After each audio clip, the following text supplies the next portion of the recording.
Hello everyone, welcome back to the Stitches in STEM YouTube channel. My name is Michaela and this is podcast episode number 4.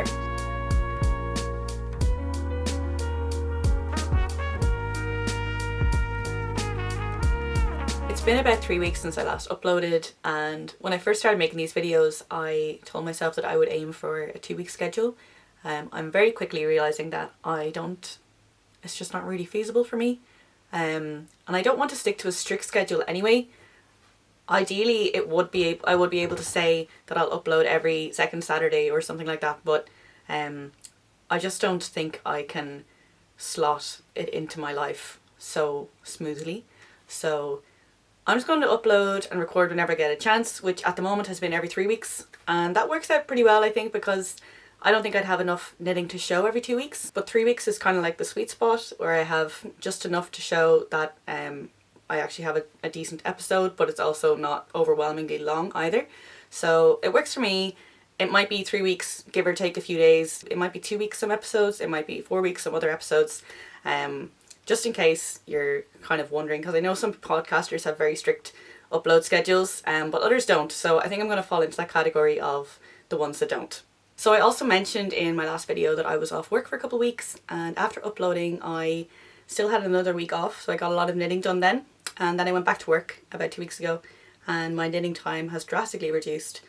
And even the knitting time that I do have, I find myself not wanting to work on anything that's not just plain stockinette in the round. And none of my whips are like that at the moment. Like, none of my whips are plain stockinette in the round. So I haven't been very motivated to work on my whips except for on the weekends. And I found that I kind of had to rethink my knitting plans for the next few weeks and months until I figure out kind of a schedule or a routine that will allow me to mentally tackle knitting projects that are more complicated, like with lace or colourwork. Until then, I want to plan for some projects that are just garter stitch, just something simple and mindless. So yeah, I'll talk a bit about that today. I do have a couple of finished objects and I have 2 whips which are new cast on since the last episode. You'll also notice that I'm not wearing any knitwear. I tried on both of my finished objects, but one of them was too warm and the other one was creased. So I'll talk about all that. So yeah, let's get into it.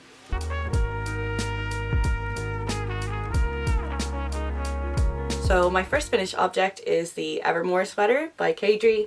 And up until about an hour ago, I didn't think I was going to have this finished for the podcast. This is a V-neck raglan, and it's meant to be knit with an iron weight yarn on 6mm needles. I'm using a bulky weight yarn, but I still got gauge. The yarn that I'm using is Hobby Diablo Multi, which is a mohair acrylic polyamide blend. So this is a stash busting project for me. I had 6 balls of this yarn that I bought when I first started knitting. And recently I decided that I wanted to make a V-neck pullover with I-cord finishes. And this pattern by Cardigan actually has lace detailing down the sleeve and also along the hem. But I obviously just skipped that and I did plain stockinette for the whole thing. In the last episode I had reached the end of the body, but I hadn't bound off because I was playing yarn chicken, and well, I knew I was going to play yarn chicken. And I figured if I needed any yarn from the body to finish the sleeves, that I could do that if I just left the body not bound off. So I had also picked up the stitches for one sleeve, and I had planned to pick up the stitches for the second sleeve on the same cord and work them 2 at a time, which I did. So I used a 150cm cable cord, 150cm cord, needle, and I worked the sleeves 2 at a time. I had also said in the last episode that I found the yarn quite difficult to work with on my hands, or like the big needles I think it was, and someone left a comment saying that I should switch the left needle to a smaller size. So I've seen that tip a few times, but it just never registered in my brain really. But I decided to try it and it actually made a huge difference. It was so much easier to work with. So thank you to the person who left that comment. You saved this jumper because I don't think I would have been able to finish it. I just found it really, really hard to work with. I worked the sleeves 2 at a time and I got towards the end and I knew I was running out of yarn. And I figured I would weigh the yarn before and after one round to see how much I needed for one round and roughly how long I could make the sleeves. So I weighed the yarn, I worked one round, and then I weighed it again, and I realised that one round would need about 0.8 grams. I also knew that I would need about 3 times that much for the I-cord bind off, because it's a 3-stitch I-cord, so you're essentially knitting each stitch 3 times, so it's equivalent to 3 rounds of the sleeve. So I knew I would need about 2.4 grams for the I-cord. I decided to leave myself 3 grams just as a buffer, I guess. So that's what I did. I got to the end of the sleeve until I had 3 grams of yarn left on each sleeve. So remember, I was working 2 at a time, so I was working from 2 different balls of yarn. I also ended up working into my swatch that I had made, and I was able to finish the sleeves, but they are a little bit short. So they weren't short enough that I wanted to rip back the body and use the yarn, or maybe I should have, but I just wasn't really bothered. Once the sleeves were done, I obviously had to go back and finish the body. I realised that I had only left about this much a tail to weave in the yarn. I didn't really think about the fact that I still actually had to bind off the body. I don't know why I didn't think about that. So I ended up having to actually rip back the body a few rounds so that I would have enough yarn to do the I-cord bind off. So I basically inserted the needle about 4 rounds back from where the live stitches were, and I ripped out 4 rounds of yarn, and then I bound off. Even then, I didn't have enough yarn to finish the I-cord bind off on the body. I think I had about 15 stitches left to bind off, so I used the rest of my swatch because I still had some left over from the sleeve. So I used pretty much like all of my 6 balls. All I have left are the scraps left over from weaving in the ends. So this was a very successful stash busting project, but I don't think I'm going to keep it because I just don't like it. So I will try it on, but bear in mind I've got this high neck top on, so that's not going to look great underneath. So I think the sleeves are just a little bit too short. I would like them to be just an inch longer, but otherwise everything's okay. I think the body's long enough. The V is quite low. I did try this on with like a low neck top, but I just didn't like how it looked. I just think it's a little bit too low for me. I think if I put some elastic in it, it would look better. Maybe if it would like tighten it up a bit, but I don't know if I'm bothered to do that. So look, the main point of this project was to get this yarn out of my stash, which I did. So I'm happy. I'm happy to donate it. I'm not emotionally attached to it. I think I said that in the last episode. So I'm happy to give it to a family member, although I don't know anyone who would want it, or I'll donate it to a charity shop. I think even if I was happy with the fit, I overheat very easily, and I just don't think me and acrylic would go very well together.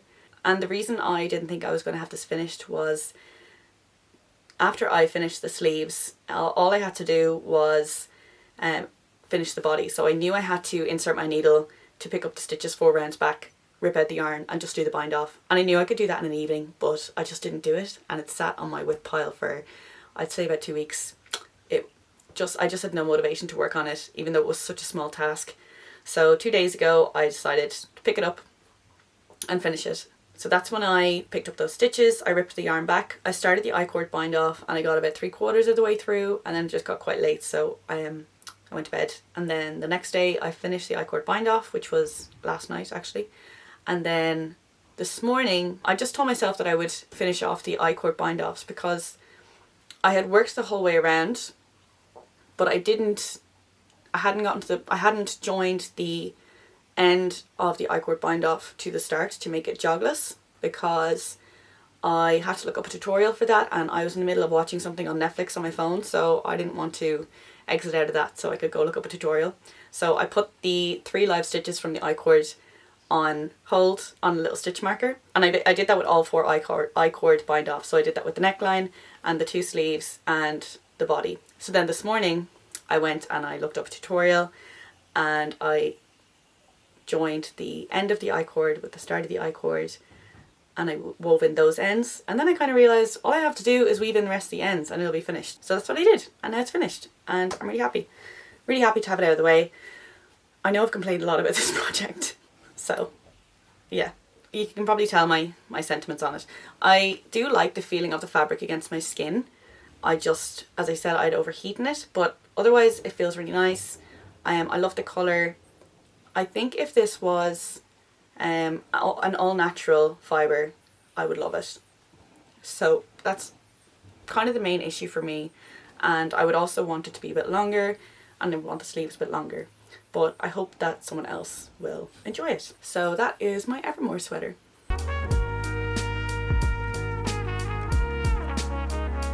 My next finished object is the Peacock Tee by Lena Hulma-Samso. This is a lace circular yoke tee, and it's knit on 3.5mm needles, and the yarn that I used is Sanda's Yarn Lena, which is the recommended yarn, and I used the colour Pearl Grey. In the last episode I had reached the end of the body, but I hadn't bound off, and I also hadn't picked up for the sleeves, so I obviously got all that done since then.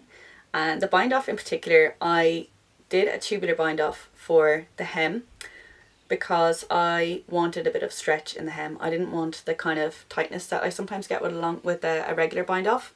So I did a tubular bind off, but it actually didn't add any stretch at all. I know it's a plant-based yarn, so the yarn itself doesn't have stretch, but I thought the bind off would add a bit of stretch, and it just didn't.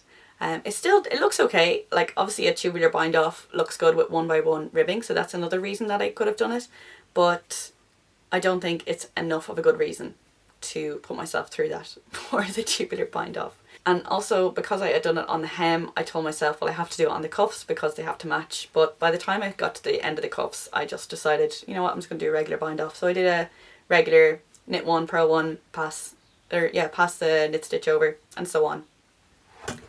And it looks fine. I should have just done that for the hem, to be honest. The other thing that I would do differently is I would have knitted a bit longer. So this seems to be a common theme with me, where I worry that what I'm making is going to be too long, so I kind of err on the side of caution and stop knitting the body at a certain point, but that point is always an inch too short.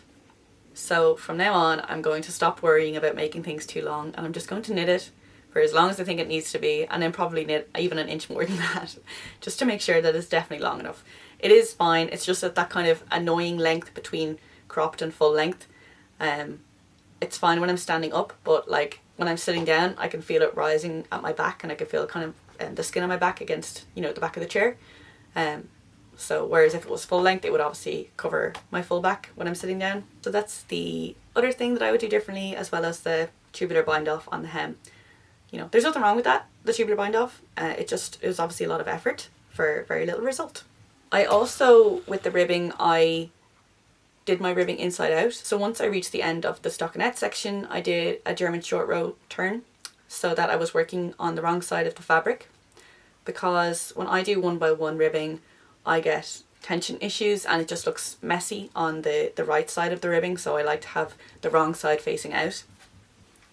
So you can see this is technically the wrong side of my ribbing, but obviously it's on the outside of the tee, and this is the right side of my ribbing, which you can see looks a lot messier.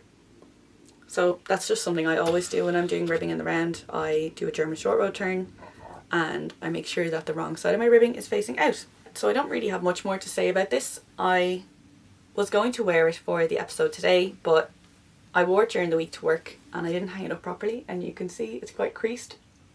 So I didn't want to wear it on the episode, but I still need to get photos of this as well. So if you're following me on Instagram, you hopefully see those soon, and I'll also put photos on my Ravelry project page. Overall, I would definitely recommend this pattern. I really enjoyed it. I enjoyed everything about it. I think the lace yoke was very addictive and I finished it quite fast. And then after that, it was just plain stockinette, so I could just switch my brain off for the rest of it. So yeah, I really enjoyed it. As for the yarn, I have never used Lena before. I know it's pretty popular, but there's no physical shops in Ireland that sell it. I can get it easily enough online, and there's no customs fees because it would be within the EU, but I like to be able to look at the colours in person. So I got this when I was away, which I talked about in my last video, and yeah, I really like it. It's got a lovely drape. When I'm wearing it, it just feels really light and airy. I'm really happy that it's perfect for the kind of weather that we're having at the moment. As I said, I wore it to work and I felt really comfortable all day. And that is my Peacock Tee.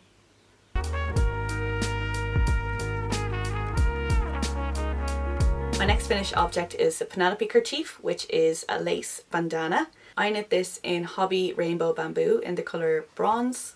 This was another stash busting project for me. I had 130 grams of this yarn, and I don't know why I thought the bandana would take more than it did. It only used 38 grams, I think. So I still have a lot left. And now I have an even more awkward amount left. I don't know what I'm going to do with the remainder. I could just I'm happy to maybe make a few more and give them away as gifts. We'll see. But yeah, I really love this.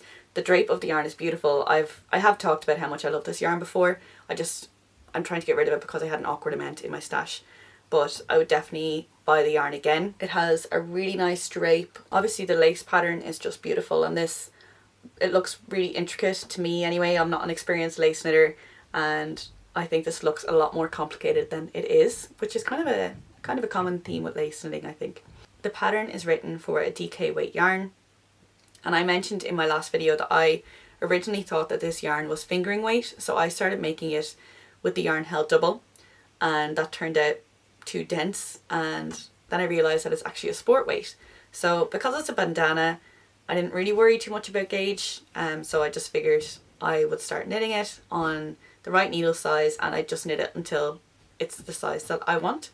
And that's what I did. And actually in the pattern, it doesn't tell you to knit a certain number of repeats. It tells you to knit until you have a certain number of stitches on your needle. So using the pattern gauge, I was able to figure out how long the pattern intends for the bandana to be at this point, like the longest horizontal part here. And I measured my own gauge, and I calculated how many stitches I needed to reach that length. So that's what I did. I knit it until I had that amount of stitches. I also measured it with a tape to make sure it was the right length, and it was a perfect length. So once you reach the size that you want, you leave the stitches live and you start your I-cord on another needle. So you work your I-cord until it's this length. I can't remember what length it's supposed to be. And then you go back to your live stitches and you start kind of picking them up but binding off with the I-cord at the same time. And then you obviously finish the I-cord on this side. So I thought that part was going to be quite tedious, but it was fine. It actually went quite fast. I didn't have to worry about that at all. And yeah, the whole thing was just a really enjoyable knit. It's been on my wish list since last summer, so I'm really excited that I finally got to make it. I haven't worn it yet. I haven't even taken photos yet, but I'm hoping to do that today. And yeah, like with the Peacock Tee, hopefully they'll be on my Instagram and Ravelry page soon. And that's all I have to say about my Penelope Kerchief.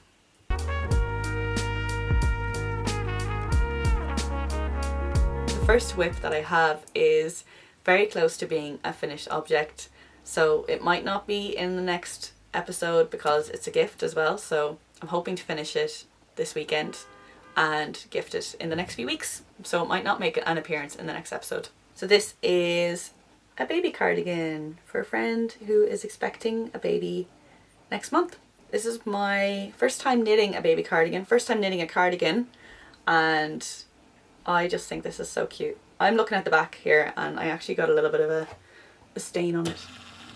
I think it's chocolate, but it will come out. I'll wash it and it'll come out. Yeah, I haven't washed or blocked this yet, and I also haven't added the buttons, so that's why it's still a whip, but it's like even the ends are woven in. It's so close to being finished. So I wanted to make a raglan cardigan with stripes. So I searched Ravelry for baby cardigans and I saw the Little Bee cardigan pattern by Drops, which is a free pattern, and it calls for their baby merino yarn, which I think is a sport weight. So I ordered these sport weight yarns from Hobby. The main colour that I got was Friends Extra Fine Merino in the colour Cream, and the contrast colour was Happy Sheep Baby Wool, and I can't remember the colour name, but I'll pop it on the screen. These are both sport weight yarns, but this is a merino and this is not, is it merino? I don't think it's a merino. So there's definitely a difference in the feeling, which I didn't realise when I ordered them. Otherwise I would have ordered two of the same type of wool, but they knit up very similarly. Also, when I picked this online, I thought that it was more of a neutral brown colour, but when it arrived, it's actually quite of a purpley grey kind of colour. Like the purple colour in it is quite prominent, I think. Whereas this is, my camera's blowing it out, but it's a very much a yellowy kind of cream. And together in person, I don't think they look well together, just in the balls. So I was a little bit disappointed. Even when I had started the cardigan in the cream, I wasn't looking forward to adding this colour because I just kept thinking this is not going to look good. I just didn't like how, I just didn't think it was going to go well at all. But actually I was pleasantly surprised the way it knit up. I think they do look good together. I'm quite happy with my colour choice. She doesn't know if it's a boy or a girl yet, so this is obviously a gender neutral colour. But yeah, back to the pattern. So I started off following the Drops pattern, Drops Little B cardigan, and I didn't gauge swatch because I figured if my gauge is a little bit too small or a little bit too big, like babies change size, so it'll fit at some point. So I wasn't too bothered. But by the time I had done the raglan increases and it instructed me to split for the body and sleeves, it did say that the yoke depth should be 11 centimeters, so from here to here, and mine was only 7 centimeters, and that's a huge difference. So at that point I did measure my gauge, and I think the pattern gauge was 23 stitches per 10 centimeters or something like that, whereas my gauge was like 29, which is huge. That's a huge discrepancy in gauge, and one that I was definitely not comfortable with, with proceeding with the cardigan with.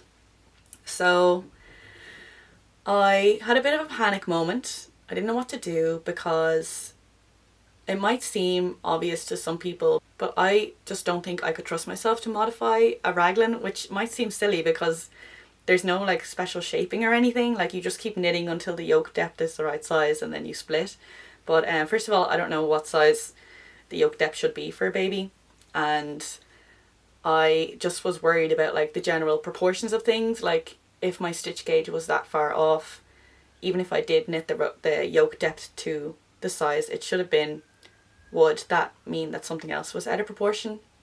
I don't know, it might not make any sense, but I just didn't want to take that risk. So I had to think about what to do, and I ended up going back to Ravelry and I searched for baby cardigan patterns, but this time I specified the stitch gauge to be 28 to 30 stitches in 10 centimeters.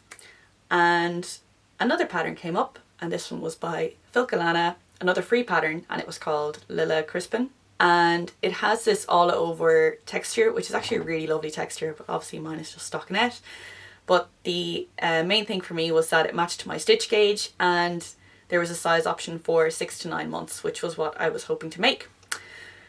So I had a look at the pattern, and I had a look at the number of cast on stitches and the number of stitches in the body and the sleeves after splitting. And I did some maths, and I figured out that I was on track to actually be following that pattern very, very closely.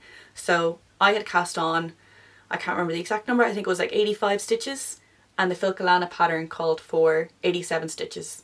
So I mean, that's so close. So at that point I was quite happy to follow the Filcolana pattern. The main thing I needed it for was when I was splitting for the body and sleeves, to tell me how many, obviously tell me how many stitches I needed for the body and sleeves. So that's all I did. I didn't obviously follow the texture or anything, although I have another friend who's expecting and I really like this cardigan, so I'm probably going to make that one for her. So for the stripes, I worked the contrast colour for 4 rows, and then I did the main colour for 8 rows, and I just continued that.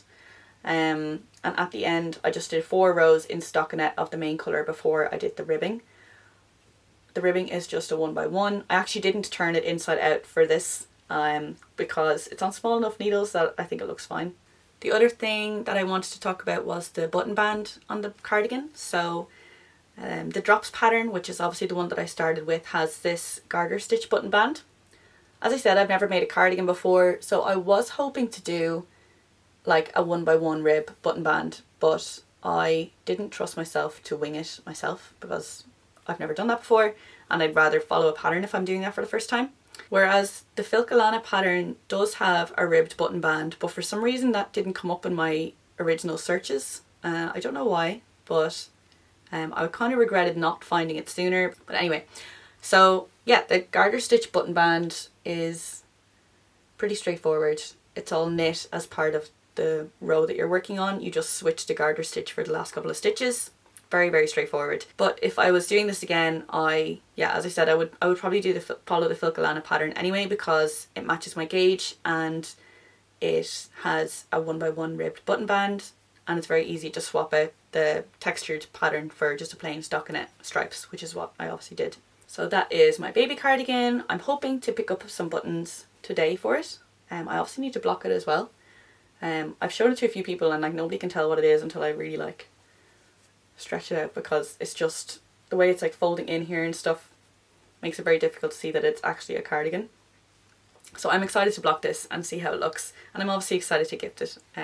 First time making a baby cardigan, definitely not the last. Really enjoyed making this. It was a very quick knit for me actually. I also didn't do jogless stripes because I just forgot, but that is something that I probably would do next time. But that the seam is obviously on the bottom of the arm, so, and I don't think the baby's gonna mind. So yeah, I'm very happy with this.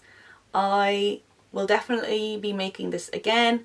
I have a couple of other, I'm at an age now where all of my friends are starting to have babies, so I wonder how long it will be before I get tired of making baby cardigans. At the moment I'm pretty happy about it. So yeah, I'm very happy with this, and that's all I have to say.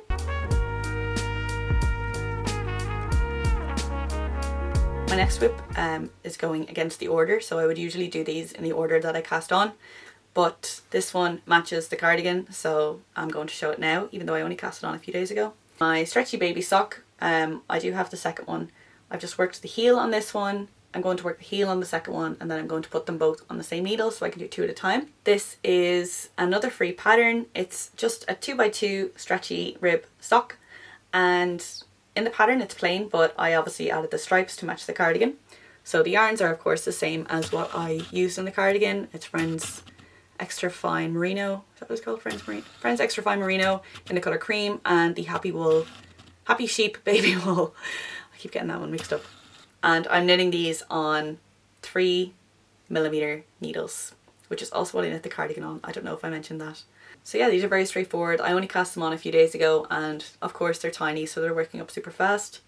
I did a German short row heel. I followed a tutorial by Nimble Needles. I think the pattern has a wrap and turn kind of heel, but I don't like doing wrap and turns, so I originally just started substituting in German short row turns for the German short row turns for the wrap and turns. But once I had done all of the turns and I was about to start, the boomerang part, I realised that I didn't know how to do it. So I looked up a tutorial for German short row heel, and the Nimble Needles one came up.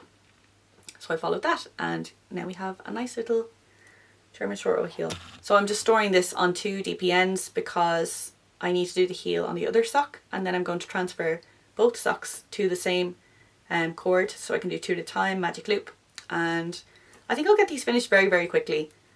I don't have much more to do in them at all. The foot is just going to be 2x2 rib on the top and stockinette on the bottom, just using the main colour. So I'm done with the contrast colour now. Here's the second one. The leg is done. I just need to do the heel, and those are my stretchy rib socks. I think they're so cute, and they match the cardigan. My friend actually asked for socks, but I am aware that socks don't really stay on babies. Babies like to pull their socks off and things like that. So she wanted socks, so I'm making her socks, but I also decided I wanted to make her something that might be a little bit more practical or useful, so that's why I'm making the cardigan as well.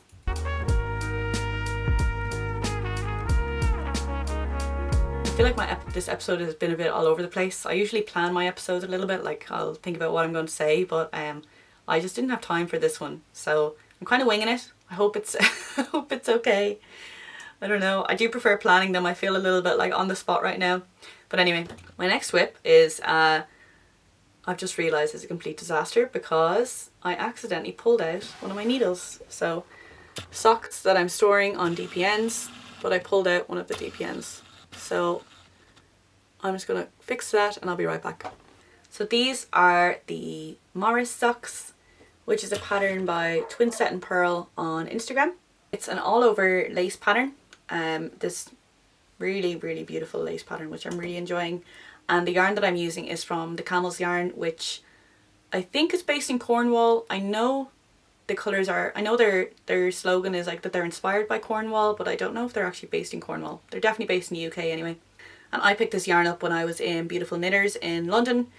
I actually saw this sock set originally on their website when it first appeared, but I decided that I didn't, you know, I loved it, but I didn't need it at that moment. Like in terms of my yarn stash, I was like, I probably have enough yarn, but I knew I had a trip to London planned like a few months later, so I figured if it's still there when I go, then I think that's a sign that I should get it. So, and it was, which I was delighted about. I think it's absolutely stunning. I love this yarn. The colourway is Parma Violets, and it's exactly what it sounds like. It's this light purple colour with, it's actually kind of a pinky purple, so it's kind of warm toned, and it's got these dark purple speckles, and the contrast colour that came with it is also this dark purple colour which matches the speckles.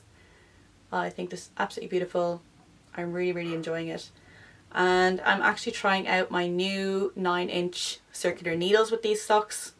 That's why I have these on TPNs, because I'm working on the other sock. So I usually do my socks 2 at a time on magic loop, and because I was using a new technique, the 9-inch circular needle, I didn't want any discrepancies in tension between my 2 socks. So if I started knitting one sock, or if I knit one sock on a 9-inch circular, by the time that I finished it, and you know, I got used to using the 9-inch circular needle, my tension might change for the second sock. So I didn't want that to happen. So what I've been doing is knitting a certain number of repeats on one sock, and then putting that sock on hold and knitting the same number of repeats on the other sock. So I finished the leg of this sock, and on the other sock I've done about half the leg. So I obviously haven't transferred it over to the 9-inch circular. It's still on my long circular needle. It's all very complicated. So I need like 3 sets of needles on the go at any one time, because I need to be able to transfer one sock over to an empty needle and then transfer the second sock from whatever needle was storing it to the 9-inch circular. So yeah, I need a lot of needles on the go at the same time, but it's worth it. I also think this will keep me interested as well, because even if I do say 30 rows of one sock, then I go back to the other sock where I'm 30 rows behind, and I feel like, oh my god, I've got 30 rows to do on this. So if I did a full sock, I don't think I would enjoy starting a second sock from scratch. So I'm really glad I'm doing it this way. So just a bit about the needle, the 9-inch circular. As I said, I always do my socks 2 at a time on a 100cm cable magic loop. So the 9-inch circular is a big change. I was worried that I wouldn't like it, but I get really bad ladders when I'm using magic loop. And I've also tried DPNs, and I think that the only way that I can get rid of ladders is by using a 9-inch circular. So I'm kind of determined to make it work, and I actually have gotten used to it and I do enjoy it. I don't know if a lace sock was the best decision to start with, but I'm definitely getting the hang of it, and I think that it will be a pretty constant feature of my sock knitting in the future. The lace pattern itself, I have it memorised, so it's quite straightforward at this point.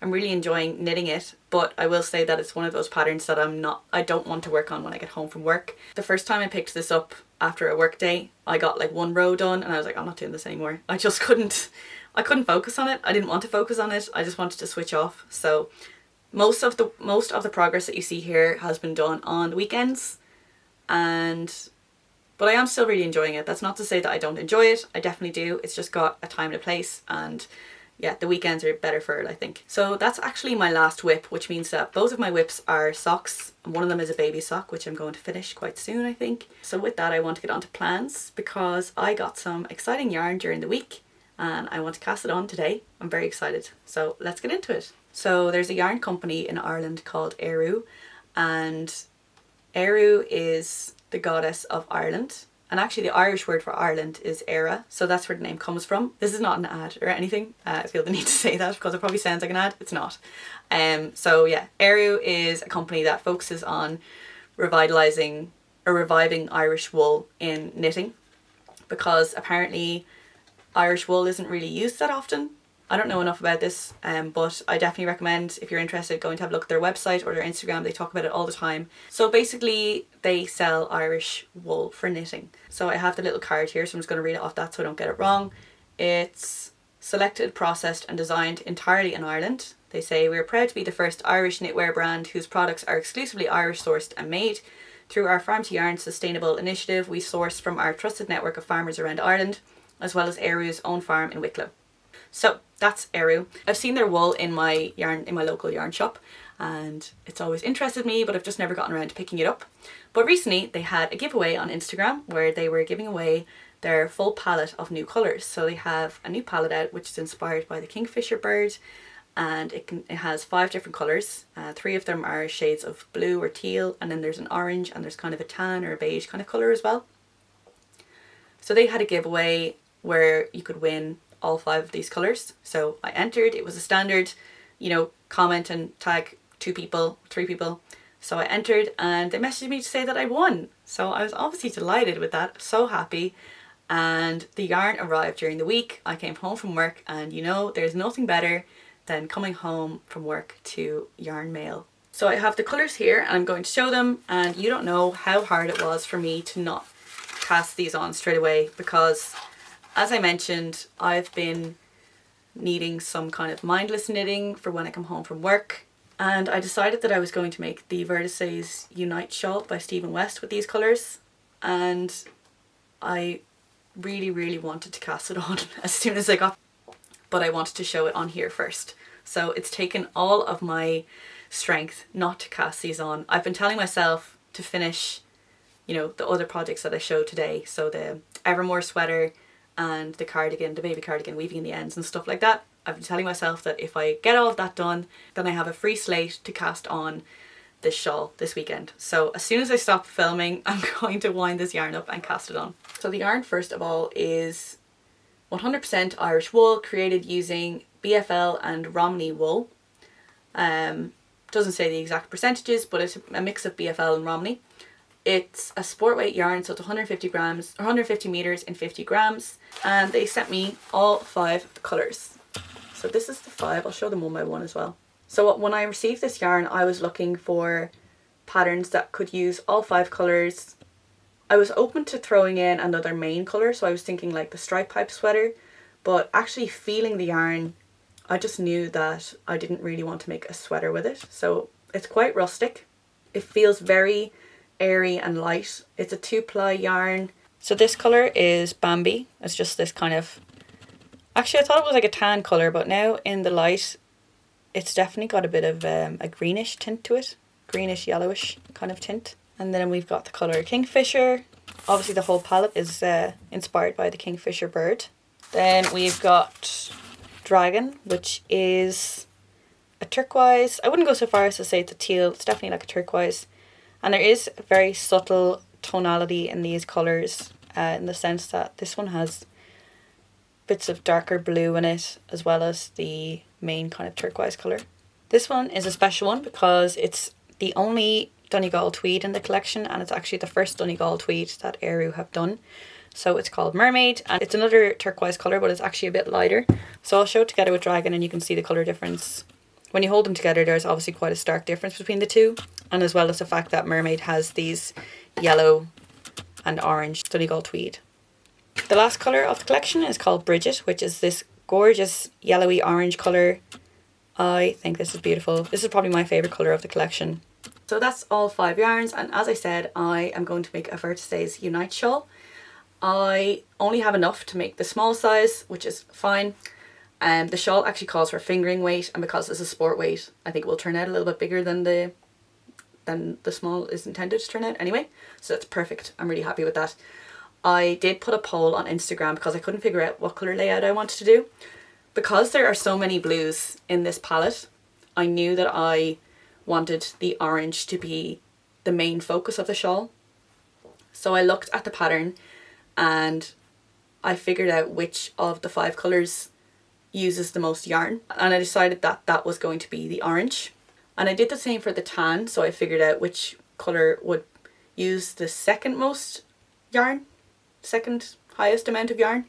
and I decided that was going to be the tan, and then the 3 blues I just picked randomly. So I did have 2 potential colour layouts and I put them both on Instagram, and I asked a poll, and you know when you ask a poll you already have an idea in your head of what you want and you kind of hope that the poll agrees. Well, the poll did agree with me, so I'm very happy. As I said, I'm going to cast this on as soon as I finish filming, and I'm really excited. And I think that is everything today. As I said, it was a bit of an unplanned kind of episode, so I hope it wasn't too rambly. I think I will plan the next one because I kind of prefer it for myself as well. I definitely feel a bit like on the spot with this. Until I get a bit better at making these videos, I think I'll stick to making my plans of what I'm going to say, what I'm going to talk about.